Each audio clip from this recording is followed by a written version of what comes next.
Ladies and gentlemen, boys and girls, welcome to episode number 13 of the SimRacing Expo podcast. I am Luke Crane, as always, I'm here, but I'm joined by a very special guest. Look at his beautiful face. Look at him. Oh, it's the back-to-back F3 and F2 world champion, of course.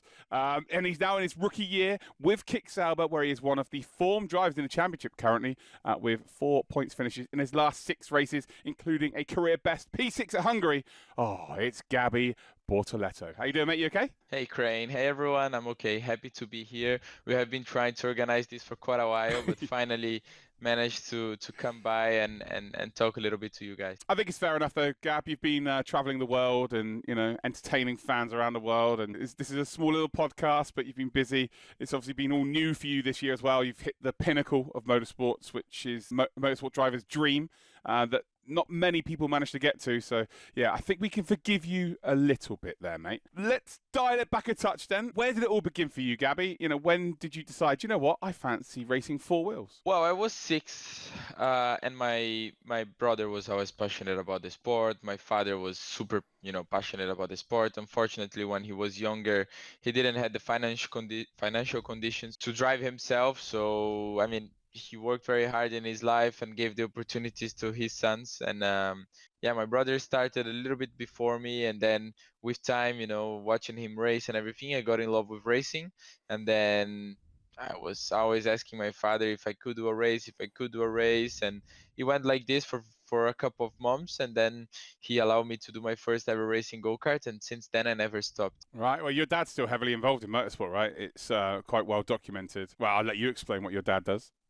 Yeah, exactly. I mean, initially when we started, we had nothing to do with the sport, but then with time and, living this every single day of our lives, and, with me growing in the sport as well, becoming, now Formula One driver, and, all this way to get to Formula One, you meet a lot of people, and, my father bought stock car, I think 4 or 5 years ago. He saw an opportunity of an investment there and an opportunity of a business that worked out very well, because the series is doing amazing right now, and they are, growing a lot. So many talented drivers doing that series, and yeah, we are heavily involved in the sport, not with only stock car, but Formula 4 Brazil and many other small series as well. You just mentioned it, you're like, now I'm a Formula One driver. How good does that feel to say? Feels good, because normally I'm a Formula 3 driver, Formula 2 driver, and then I think Formula 1 is the peak you can reach, and it's always what I've dreamed for. So I'm so happy. We used to take the piss, that, Crane. Every time. No, Formula 1 not me. You're not a Formula 1 driver. Shut up. And then, but yeah, it feels good. It feels good.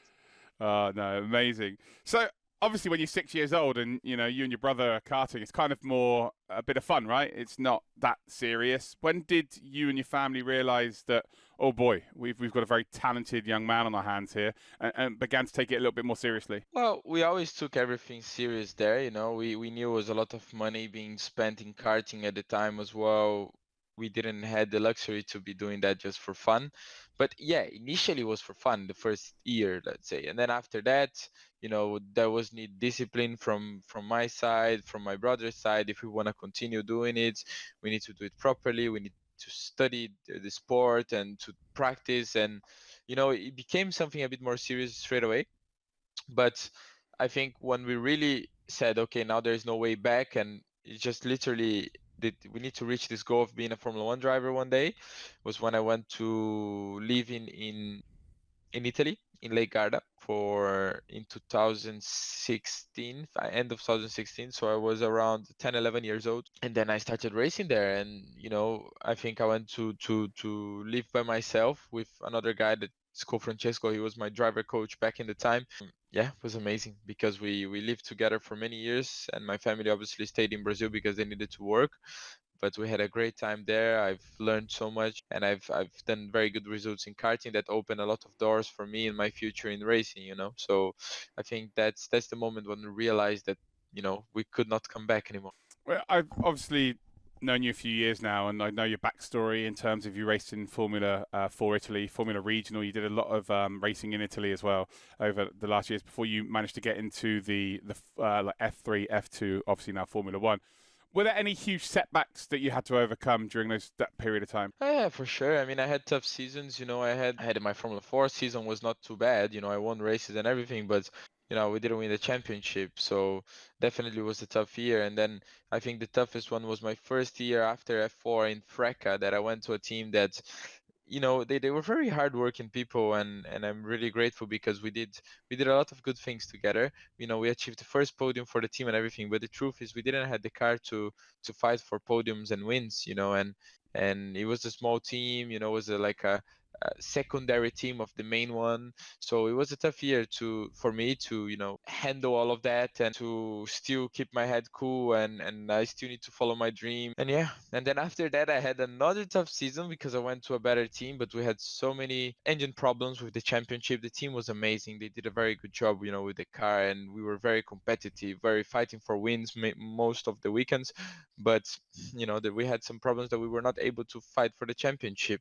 So that year was tough because when you need a very good result to go to a top team in F3, and then yeah, after that I cannot complain so much. It was only titles, and very grateful for everything I achieved in 23, 24. I've been in good teams. I deliver a good performance. I've grown a lot, mentally and as a driver, as a professional, as a personal as well, not only in the professional life. And yeah, it was very good. You just mentioned mentally. How did you manage to deal with the setbacks psychologically? Because you're right, you have to get unbelievable results to be just noticed. There are so many different aspects of moving up into different formulas, or the different tiers up towards Formula One. So when it wasn't going so well, being a young man, you're probably thinking, well, it's all over. Like every time something bad happened, you're instantly thinking, oh God, this just couldn't be any worse. So how did you overcome that and then obviously push forward? Well, I would say when I had the difficult moments, I always used to look at the future and what I want to achieve, and if I give up now, or if I don't push the maximum I can right now, maybe an opportunity that can come will not come because I'm gonna be not in my best. So what I always did was to give everything I had, and even in the difficult moments, what can I extract about the car? What can I extract more about my driving? What can I do differently to overcome certain situations? And I think keeping, the head like this was very important to develop, and because I've seen a lot of drivers, that they're very talented, but as soon as they have been through a difficult situation, they lose performance, they don't deliver everything they can, they crash. And seeing this, I said to myself, even through these difficult moments, I cannot be like this. I need to keep delivering everything I have from my side, and at some point the opportunity will come to me as well. So obviously we will talk about F3, F2, and now Formula One, but it's a whole different story to what happened before, because it was not relatively simple seasons, but you're a double champion. Like it was as good as it could get, right? But who was your support bubble? Who was around you to help you, drag you out of the negative days? Look, my family, they have always been there for me. I think they never doubt anything. They kept pushing, they kept investing, they kept being there every single moment of my life. I would say, this guy Francesco that I mentioned, has been with me. He's like a second father to me and has been with me since always. And then throughout these difficult moments, they helped, all of them, they helped me very much. My girlfriend was with me as well, and a lot of people supporting. But I would say also the turnover moment, I added some new people in my group. I had Fernando management coming in with Alberto. Then I had Roberto Stray that is currently with me as a driver coach as well. So I mean, I've added a very nice group of people around me to give me that step up in my career. And that was, I think, the moment I've also learned so much on the driving side with Roberto, and let's say with all my management. I didn't need to worry so much anymore about things around me. I was just focusing on driving, while before maybe I was doing everything myself, the management side, the bookings of everything, every single thing during the weekend I was doing. So I think that was taking a bit my focus out. I think that's probably still quite important, though, to have that, to have those experiences behind you, knowing what you were doing, understanding that you now have more time to focus on your actual job. Surely that helps in the long run. Well, definitely, and I wouldn't change a single thing, Crane. I think I think if you don't go through these moments, by yourself, in the sense of if you don't need to do, if you have everyone doing everything for you since you are young, not so sure this is gonna work out in your way at the end of the day, in the long term, you're gonna pay the price of not never doing anything. But I think I reached a level that it was already too much, and I was too close to Formula One to not focus 100% only my driving. So I think I spent a lot of time having some responsibilities that could have been spread around my team that I didn't have at the time. And yeah, I think it came in the right moment, perfect moment. And I'm very happy. I'm grateful because I mean, without all this experience, maybe I wouldn't be the guy I am today. No, absolutely. Again, what doesn't kill us makes us stronger, as they say. So, would it be fair to say that all of the regional series you did, the karting, all of that led to getting into Formula 3, right? So, Formula 3 maybe was the goal from that point. And then as soon as you get to Formula 3, the goal changes. It shifts to Formula 1. It's a direct pathway, whereas everything else is sort of an indirect pathway to the Formula 1. But Formula 3 was your first objective, and you managed to get into that series. Yeah, definitely.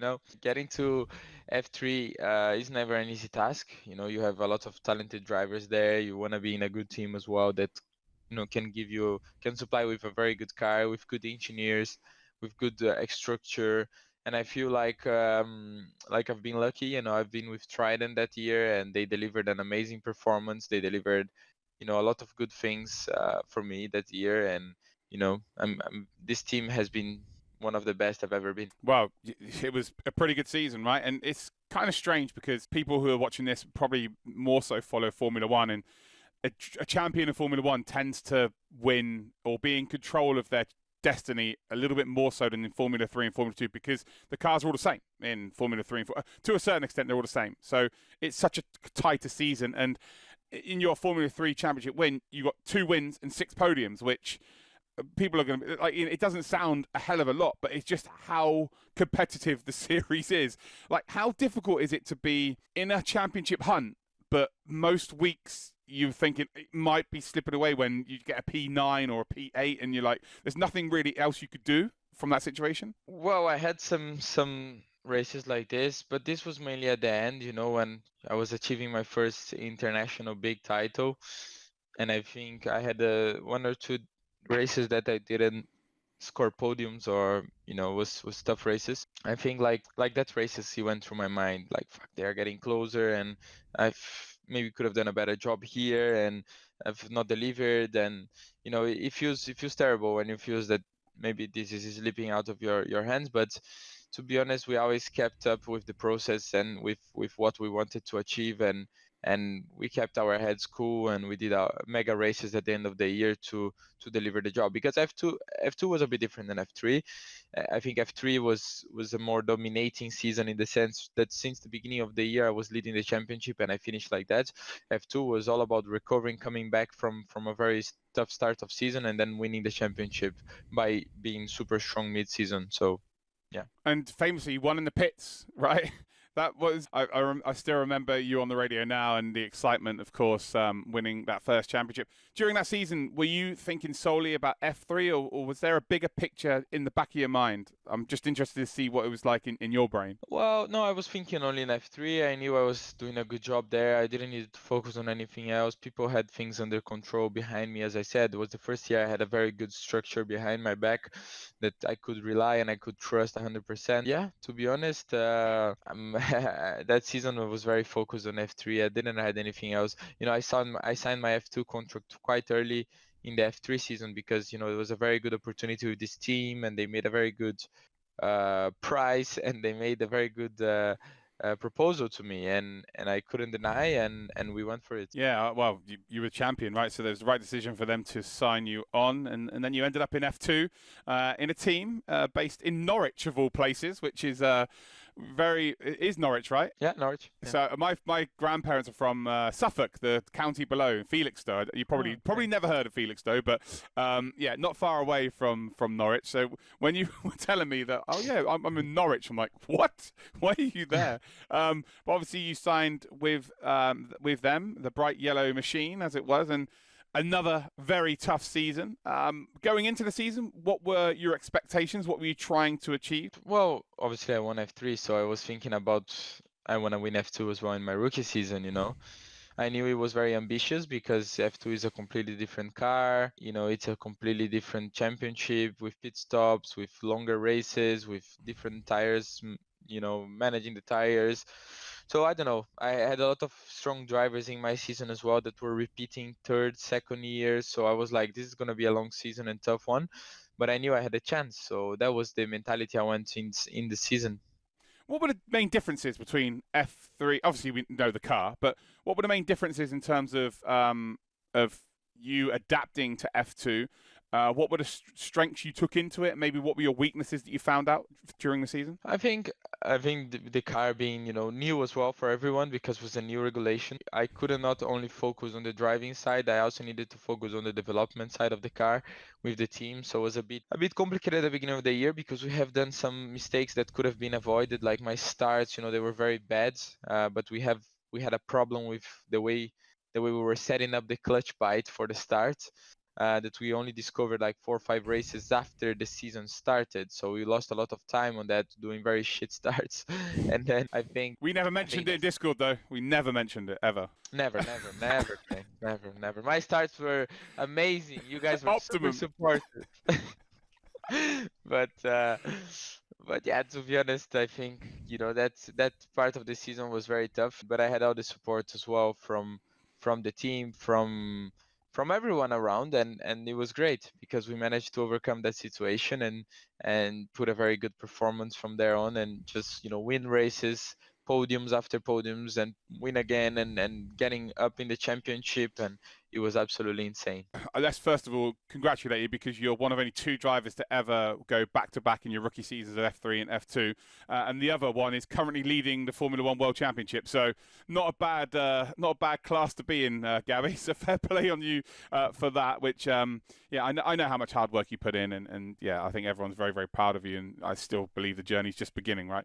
But you were obviously racing against a few of the rookies that you've graduated with, Isaac being one of them, Kimi, of course, Franco. And did you wheel to wheel know that those were the guys that were, you know, the standout in that field? Or is there anyone else that maybe you think will come in the future? Look, some of them, yes. Some of them, really, I didn't fight so much that season. Like, I think Hajar was my main competitor the whole year. So, yes, for sure, I knew he was going to be a very strong one. Kimi, you know, I didn't fight much that F2 season with him. I had a couple of times that we found each other on track, and it was very nice to fight against him, but we didn't really fight for anything. I think a guy that was very strong was Victor Martins. I think he was very quick. I think he did a few mistakes in the during the season in the races that took him out of the championship. Plus, I think his team maybe didn't nail the car as well as good as we did. So I think it was a bit complicated, but he was a guy that we all thought we could be fighting for the championship that year. I think Paul Aron, you know, we fought a lot as well through F3 and F2. So yeah, I think the guys, you know, Colapinto, he obviously moved from to F1 in the middle of the season, but in F2 we were fighting against each other. So yeah, I think that guys are you know very good drivers, and I've been fighting with them since long time now. How difficult was it to put a championship together? Obviously, you're fighting for an F2 championship, but also in the background, there's a lot of noise. You know, from I guess it would have been halfway through the season, to be honest. A lot of noise started to circulate about you and your future, where you would end up. Would you be, you know, a full-time driver, maybe a reserve driver? Would you miss out? When, you know, how was it? How was it to deal with that? And second of all, like, can you maybe talk about the processes of how you managed to get into Formula One? Obviously, you can't give away everything, but maybe give a little bit of an insight as to, you know, was your brain like a washing machine? It must have been so turbulent. Look, it was quite easy to be honest because I was part of the McLaren junior program that year, and I was doing very well in that part of the season. Summer break was coming, and I think I just did Spa. I was second in the championship before summer break. We have done a very good race in Spa, and then we started some talks with Sauber. You know, Mattia Binotto. He invited me to go to Sauber one day and to meet with me and you know just have a chat. And yeah, we had our chats. He's a mega guy, he's amazing. Mattia is he did so many questions after questions, and that was a tense moment. He was like, what do you want to be in your life? What do you want to be in the future? What's your goal? What's your dream? And one question after the other. And the first time you're meeting maybe you're potentially your boss, you want to give the right answers as well, but at the same time I wanted to be myself, so I was myself talking to him, but it was very funny. And I think from that moment onwards was a bit of a negotiation between my management team, them, and McLaren to understand what we could do. And because I was still under contract by them. And yeah, then after that they negotiated everything, and I'm an Audi driver now, and I'm super happy for that, because it's a big thing in my life to achieve such a level in Formula One already from my first season being in Sauber. But next year I'm gonna be in a brand that is immense, and it's no doubt one of the strongest ever in motorsport, winning basically everything they did. So for me it's a big responsibility, and that's a bit how it went. Obviously there was a lot of up and downs here and there, but I think that's the main picture that I can tell you guys. And yeah, just happy for that. Fantastic. And obviously, then you're announced. You then go on to win the Formula 2 championship in dramatic fashion. And like I've just mentioned, you become the second only driver to win back to back rookie seasons, F3, F2, worlds at your feet. You've got that Formula One drive. How did you feel when you finally, it was announced you are going to be racing in Formula One? Was it relief? Did your mindset change again, where it's like the hard work starts again? Just give us a little insight into how your brain worked. It was a bit of a relief, to be honest. It was a bit like, of I achieved what we always went for it, what we fought for. And I became a professional driver from that moment onwards. I was doing what I always wanted to do, my dreams. So it was a big relief. But at the same time, you don't stop pushing at any second, because I joined F1, but joining is not enough. You need to do well, you need to perform, you need to deliver good performances every time. And I think that's a bit what we did. I think I'm super happy that I've been able to put a good level also in this series, and it was a great feeling, Crane. Well, Australia, I remember watching Australia, waking up really early, really excited to see how you got on. And it was going really well. Unfortunately, it didn't end perfectly, but you must have, because it was the toughest rookie conditions you probably could have ever have wished for.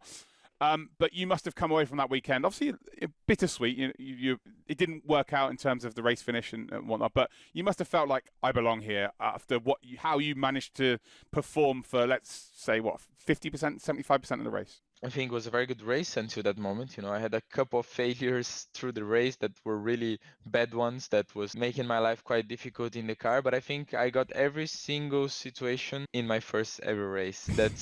It was a nightmare. I had failures. I had rain in Melbourne, where it's full of white lines, slippery, and then it dried up, and then it rained again. So we had slick tires. Then we went for the rain tires, and then man, so many shunts and safety car restarts. Was a crazy race. Was a crazy race. Oh, mate, no, I remember it. And I remember the conversation a couple of days later when you got back home and you're just like, I'm still mentally drained. I don't know what to do. This is unbelievable. But yeah, a kind of a baptism of fire, and probably the best way to do your rookie race, to be honest. Get every scenario out of the way early, and then you can just learn from it, right? And push.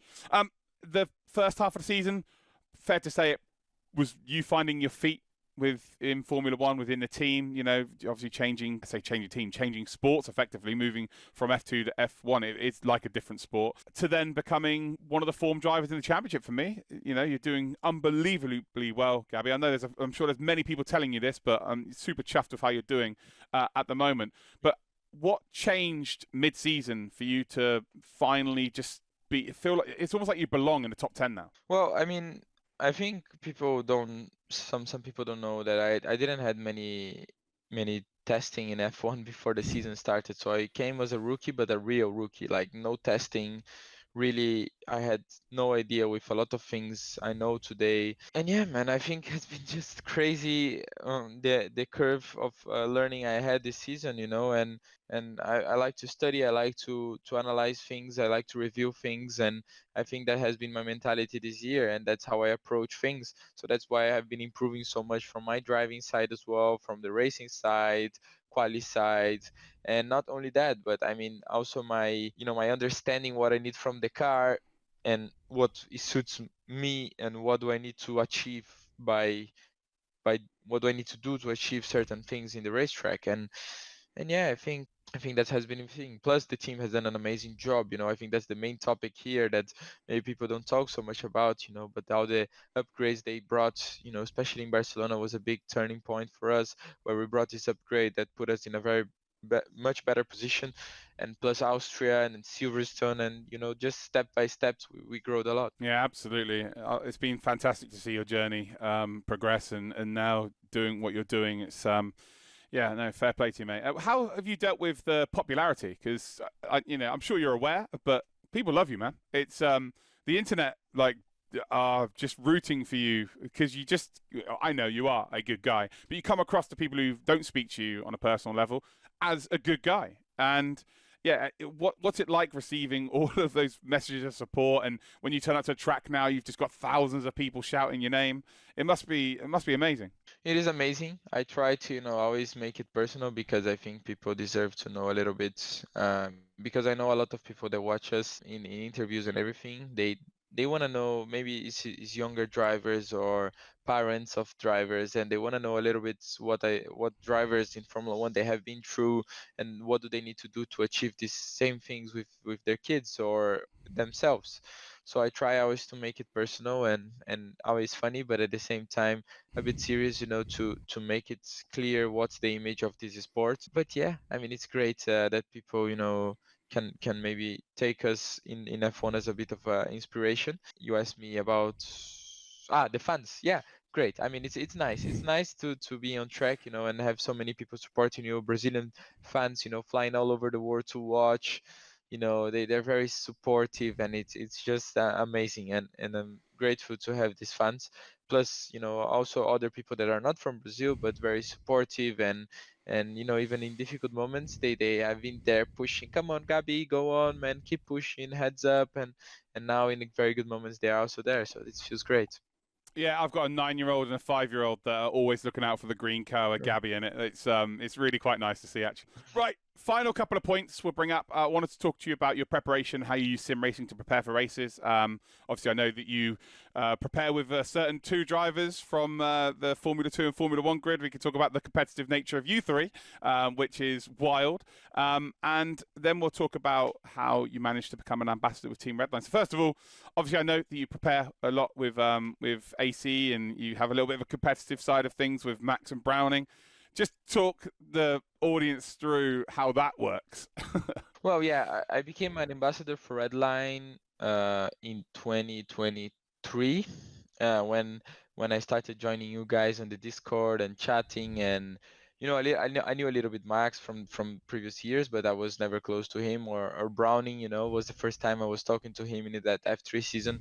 And we had a great time together. We spent a lot of good times chatting, and at some point I said, why not, let's start chatting on Discord and playing some games together. And that's how everything started. And then I was always very dedicated on the sim, trying to be a very good driver in the sim. So I pushed myself like crazy. Now I see how much it made the difference in my life of being part of this group, and competing against the best sim drivers in the world. And I think like this has been very special, and I think that made me a better driver, definitely. And as you said, we practiced a lot in AC, me, Max, and Luke Browning. It's very tight between me and Max, but I always beat Browning. We always beat Browning, but Browning is always behind us. I think So I beat Browning it's once. yeah, yeah, and he doesn't admit it, but no worries, Browning. If you watch this one day, it's okay, mate. But we have a good time. We pushed each other a lot. Me and Browning, especially in F3 and F2, we were doing a lot of practicing, a lot of laps, hundreds and hundreds of laps in all the tracks we were gonna race. And then in F1 now I do a lot with Max. We prep a lot the races, and it's more him helping me actually, trying to give me some tips of tracks and things to do on the real track. So I'm grateful to have these friends, helping me out. Just to put into perspective how competitive Browning is, just before he won the Macau GP, so fair play, he actually did win the Macau GP. the boys were practicing at Macau on AC, and he was beating everybody with times, and we found out that he was wall riding one corner, and just not telling anyone. That's unbelievable. Like, that's how competitive he was. But he always does these things, you know. Oh, I still remember the day.